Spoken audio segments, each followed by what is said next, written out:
Shadows that have haunted the rafters of Monday Night Raw for the last 6 months have finally taken a human form, and the name just spoken by Nick Aldis has sent a shockwave through the industry that might actually break the internet. Welcome back to Wrestling Apocalypse, the only place on the planet where we don't just watch the chaos, we dissect it until the truth is all that's left. If you are watching this right now, I need you to take a seat, turn up the volume, and prepare yourselves, because the mystery that has dismantled the locker room, sent top champions to the hospital, and left the WWE Universe in a state of constant, shivering paranoia is officially over. But the answer? The answer isn't just a surprise. It is a betrayal of the highest order. Tonight, on a night that was supposed to be a routine build toward the Elimination Chamber, SmackDown General Manager Nick Aldis stepped across brand lines to reveal the identity of the masked attacker who has been terrorizing Raw, and the reveal has left everyone from Triple H to the fans in the nosebleeds in a state of absolute, localized shock. The air tonight didn't just feel heavy, it felt electric with the scent of a coming storm. For months, we've watched this figure. A silent, hooded wraith in a porcelain-cracked mask who appeared out of the static to destroy Cody Rhodes, to ambush Seth Rollins, and to leave a trail of anarchy notes across the production office. We speculated on everyone. We thought it was a returning MJF, we thought it was the rebirth of the Wyatt Six, some even thought it was a rogue Roman Reigns looking to burn the world down. But as Nick Aldis stood in the center of the Raw ring surrounded by a literal wall of elite security, he looked like a man who was about to hand over a death sentence. Aldis didn't lead with a catchphrase. He didn't play to the crowd. He looked into the hard camera with a grim, hollow expression and said, "I have spent my career maintaining order. But order is a lie when the monster is already inside your house." He then pulled out a digital tablet and played the one piece of footage the masked attacker forgot to scrub from the servers. It was a grainy, thermal imaging clip from the loading docks 3 weeks ago. In the clip, the figure removes the mask for just 3 seconds before stepping into a black SUV. When the image enhanced, the arena went so quiet you could hear the heartbeat of the person sitting next to you.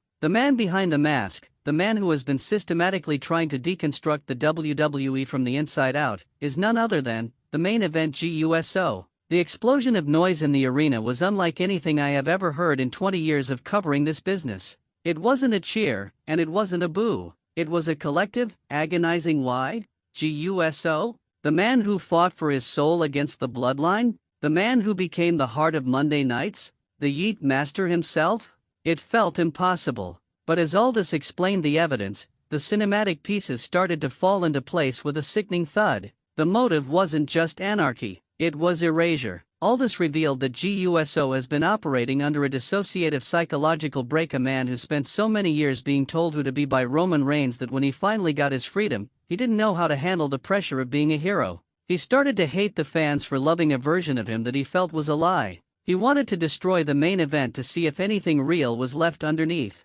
The energy in the building shifted from confusion to a visceral, heartbreaking drama. Aldis invited G out to the ring, and when that music hit that upbeat, Yeet-inducing theme, it felt wrong. It felt like a funeral march. G didn't come out dancing. He came out in a plain black hoodie, his eyes red, looking like a man who had been caught in a lie he couldn't outrun. He stepped into the ring, and the dialogue that followed was some of the most intense, high-stakes emotional warfare we've seen in a decade. Aldis asked him, "Was it worth it, G? Was destroying Cody the man who brought you here worth the secret?"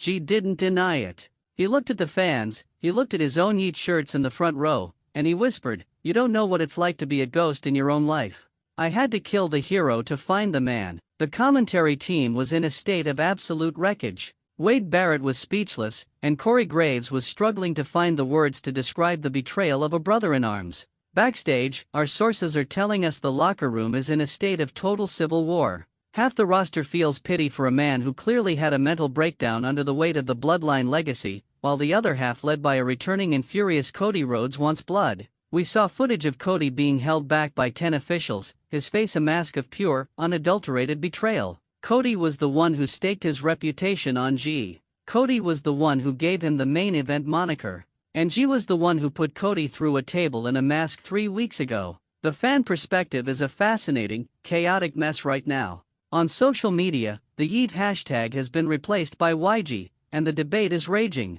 Is this the greatest heel turn of the modern era, or is it a tragedy we should have seen coming? Some fans are pointing out that G's behavior has been off 4 months, the way he lingered in the ring, the way he stopped smiling when the cameras weren't directly on him. The masked attacker wasn't a new character, it was the shadow GUSO has been carrying since he left the island of relevancy.